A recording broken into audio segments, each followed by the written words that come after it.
दोस्तों, अगर आपने इस वाक़ये का पहला पार्ट नहीं सुना है तो ज़रूर सुनें। चलिए शुरू करते हैं आगे का वाक़या।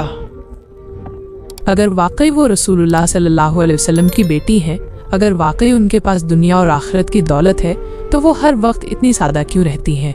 उनके पास न रेशमी लिबास है, न सोने के जेवरात, न बुलंद महल, बल्कि उनके घर की हालत तो ऐसी है जैसे किसी मुफलिस का कच्चा मकान।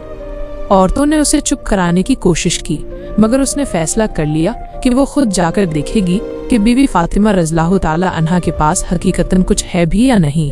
चुनांचे वो मुनाफिक औरत अगले दिन हजरत फातिमा रज़ियल्लाहु ताला अन्हा के दरवाजे पर पहुंची। बीबी फातिमा रज़ियल्लाहु ताला अन्हा ने दरवाजा खोला तो उस औरत ने एक मसनूई मुस्कान के साथ सलाम किया।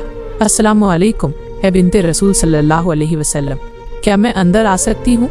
बीबी फातिमा रज़ियल्लाहु ताला अन्हा ने निहायत शफकत से फरमाया, वालेकुम अस्सलाम, आओ बहन, ये दरवाज़ा सबके लिए खुला है। वो औरत जब बीबी फातिमा रज़ियल्लाहु ताला अन्हा के घर के आंगन में दाखिल हुई तो उसकी निगाह पहली बार उस मुकाम पर पड़ी जहाँ वही का साया रहता था, जहाँ रोज़ाना पाकीज़गी, इबादत और जिक्र इलाही की खुशबू महकती थी। वो औरत हैरान थी। इतना सादा सा घर, ना कोई झरोखेवर, ना कीमती सामान, ना कोई बुलंद पर्दे, ना रेशमी कालीन, सिर्फ एक चटाई, एक मशीका जिसमें पानी रखा गया था और एक मुसल्ला जिस पर शायद ज़मीन ने भी फख्र किया होगा कि इस पर फातिमा रज़ियल्लाहु ताला अन्हा बिन्ते रसूल सल्लल्लाहु अलैहि वसल्लम की सजदागाह है। वो औरत कुछ लम्हों तक खामोश रही। शायद उसे तवक्को थी कि एक बुलंद मकान, चमचमाती दीवारें, कोई खादिमा और शानदार इस्तकबाल होगा, मगर बीबी फातिमा रज़ियल्लाहु ताला अन्हा की आज़ी ने उसे अंदर से झंझोड़ कर रख दिया। फिर उसने एक मसनूई संजीदगी के साथ कहा, ए फातिमा रज़ियल्लाहु ताला अन्हा, लोग आपकी सखावत की तारीफ करते नहीं थकते। हर जबान पर आपकी बुजुर्गी, आपकी करामत, आपकी इबादत और आपके दरवाजे से लौटने वालों की किस्मत बदल जाने की बातें होती हैं, लेकिन मैं ये सब देखने, परखने और आजमाने आई हूँ। क्या वाकई आपके पास कोई ऐसी चीज है जिसे मौजज़ा या दौलत कहा जा सके?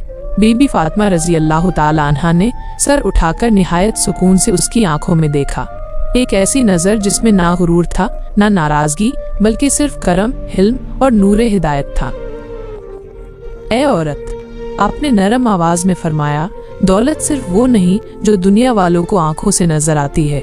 असली दौलत तो वो है जो दिल को सुकून दे, रूह को तहारत दे और इंसान को उसके रब के करीब कर दे। हमारी दौलत वो ईमान है जो हमें अल्लाह ने अता फरमाया। वो सजदे हैं जो हमारी पेशानियों का जेवर हैं। वो आंखें हैं जो कुरान पर गिरते हुए आंसू बहाती हैं। वो दिल है जो जिक्र खुदा से लबरेज है। बताओ, क्या ये दौलत कम है? औरत हंसी, मगर वो हंसी मजाक उड़ाने वाली थी। उसमें घमंड था और दिल के शक की किरण थी। वो बोली, मैं आपकी बातों से मुतासिर नहीं हुई। अगर वाकई आपके पास कोई करामत है, कोई खजाना है, तो मुझे दिखाइए।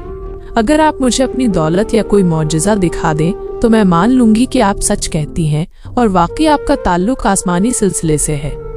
ये सुनते ही बीबी फातिमा रज़ियल्लाहु ताला अन्हा ने आसमान की तरफ निगाह उठाई। एक ऐसी नज़र जिसमें अपने रब के फैसलों पर मुकम्मल तवक्कुल, उसकी कुदरत पर यकीन और हिदायत की तमन्ना छुपी हुई थी। फिर आपने अपनी निगाहें झुकाईं और बहुत ही नरम लहजे में फरमाया, वो हुजरा देख रही हो, उस कमरे में एक मुसल्ला पड़ा है जहाँ मैं अपने रब के हुजूर सजदा रेज होती हूँ। जाओ उसे हटाकर देखो। अगर तुम्हारा दिल सच्चा है तो तुम्हें तुम्हारी तलाश जरूर मिल जाएगी। औरत हैरत से उठी। उसके कदम लड़खड़ा रहे थे। वो उस हुजरे में पहुंची। छोटा सा कमरा, मगर रूहानी अजमत से लबरेज। वहाँ वो मुसल्ला रखा था, सादा, पुराना, मगर हर धागे में इबादत की खुशबू और हर तह में सब्र का राज छुपा हुआ। औरत ने हाथ बढ़ाया और धीरे से मुसल्ला हटाया, और जैसे ही वो मुसल्ला हटा, उसकी आंखें खुली की खुली रह गईं। क्या देखती है? नीचे जमीन जैसे खजाने उगलने लगी हो। बेशुमार हीरे, अनमोल जवाहरात, चमकता हुआ सोना, सफेद और सब्ज मोती, और वो खजाना ऐसा था कि जिसका ना कोई किनारा था, ना कोई गिनती। वो हैरान खड़ी थी। उसकी सांसें रुक रही थीं, हाथ कांपने लगे थे और दिल की धड़कन तेज हो गई थी। वो एक एक हीरा उठाती, देखती और फिर रख देती, मगर जैसे ही वो एक हीरा हटाती, उसकी जगह दूसरा जाहिर हो जाता। जितना निकालती खजाना वैसा का वैसा रहता, बेशुमार, बेहिसाब और बेमिसाल। वो औरत अपनी आंखों पर यकीन ना कर सकी। اس کی آواز گلے میں اٹک گئی، جیسے کسی نے اس کے دل کی ضد توڑ دی ہو اور اس کی روح کو جھنجھوڑ کر جگا دیا ہو۔ کانپتے قدموں سے وہ واپس بی بی فاطمہ رضی اللہ تعالیٰ عنہا کے سامنے آئی۔ وہ بیٹھی تھی، مسکرا رہی تھی، اور وہ مسکان ایسی تھی جو دلوں کو تسکین دیتی ہے اور شک کو یقین میں بدل دیتی ہے۔ عورت رو پڑی، اس کے آنسو اس کی پلکوں سے پھسلتے ہوئے زمین پر گر رہے تھے، جیسے اس کے دل کی ندامت کا گواہ بن رہے ہوں۔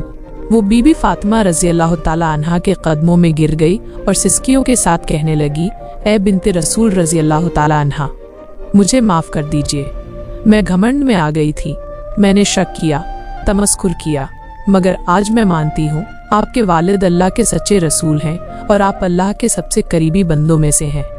مجھے بھی اپنے رب کی طرف لوٹا دیجئے، میں بھی اسلام قبول کرتی ہوں، میں بھی آپ کے در حق سے نصیب پانا چاہتی ہوں۔ بی بی فاطمہ رضی اللہ تعالیٰ عنہا نے نہایت محبت سے اس کے آنسو پوچھے، اسے اٹھایا اور فرمایا، اے عورت، اللہ کے یہاں دیر ہو سکتی ہے، اندھیر نہیں۔ اس نے تمہارے دل کو ہدایت دی اور تمہارا گھمنڈ توڑ کر تمہیں اپنے قریب کر لیا۔ سچے دل سے توبہ کرو اور ایمان کی روشنی میں قدم رکھو۔ پھر اس عورت نے وہیں اسلام قبول کر لیا۔ اسی طرح کے اسلامک واقعات سننے کے لیے ہمارے اس چینل محفل وائس کو سبسکرائب کریں اور بیل آئیکن کو ضرور دبائیں تاکہ ہماری جو نئی ویڈیو اپلوڈ ہوں سب سے پہلے آپ تک نوٹیفیکیشن پہنچ سکے۔ پھر ملتے ہیں اگلی ویڈیو میں۔ اللہ حافظ۔